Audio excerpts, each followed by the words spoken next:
Hello and Assalamualaikum warahmatullahi wabarakatuh. My name is Muhajirin Malakama. This is the continuation of reporting. My topic is all about result-based monitoring and evaluation. Results-based management is an approach to project management based on clearly defined results and methodologies and tools to measure and achieve them. Results-based management is an approach, no? Ang results-based management is para matukoy ang resulta at kung anong paraan sa paggawa ng project, and tools to measure and to achieve the project. Example nito is gaya sa planning, such as the steps, resources, and the strategies para ma-achieve ang project. And pangalawa is monitoring, like monitoring sa projects, like ano ang kanilang status, ano ang kanilang performance and activities of the workers. And the last one is the evaluation. Example is the impact, the effectiveness of the project in the society, and the project value and the improvement in the society. Broad management strategy aimed at achieving improved performance and demonstrate results. Results-based management is concerned with learning, risk management, and accountability. Good result-based management is ongoing process, constant feedback, learning, and improving. Results-based management focus on more on internal results and performance of the organization than on changes in the development condition of the stakeholders. Common types of monitoring. Results monitoring tracks effect and impacts. Dito is monitoring the possible impacts of the project in the society. The second is process activity monitoring. Tracks the use of activities and resources, the project of activities, and the delivery of output.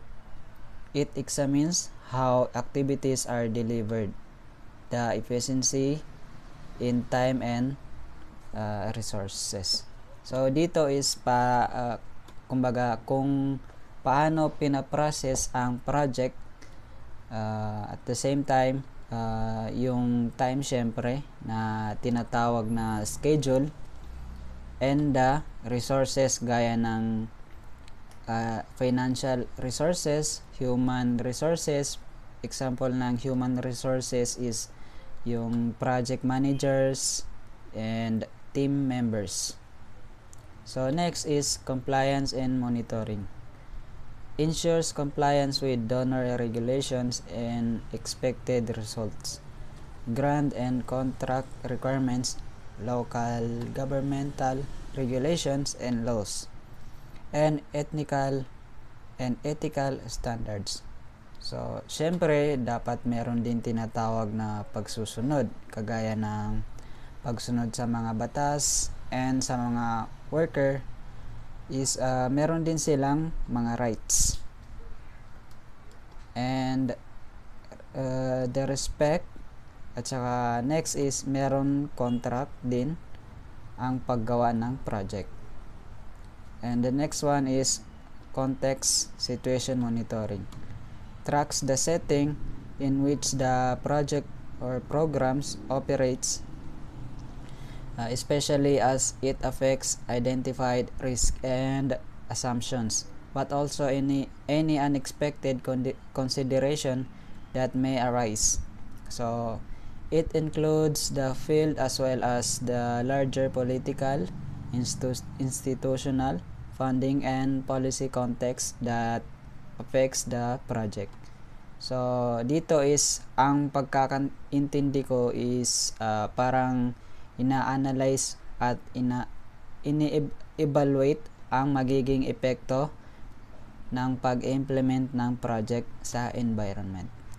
So, the next is beneficiary monitoring. Tracks beneficiary perception of a project. It includes beneficiary satisfaction or complaints with the project or programs, including their participation, treatment, access to resources, and their overall experience of change. Dito, kumbaga, ang project ay ang paggawa ng public lights sa mga kalsada or highways na kalsada, and then yung impacts and outcomes of the project sa mga beneficiaries.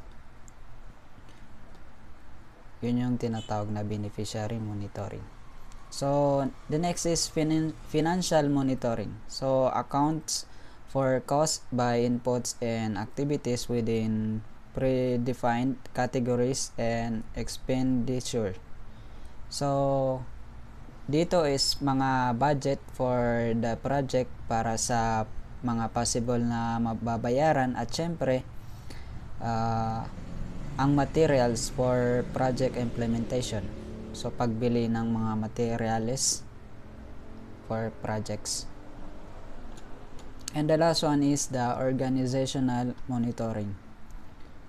Tracks the sustainability, institutional development, and capacity building in the project and with its partners. Ito, kumbaga, understanding the organizational goals, objectives, and mission.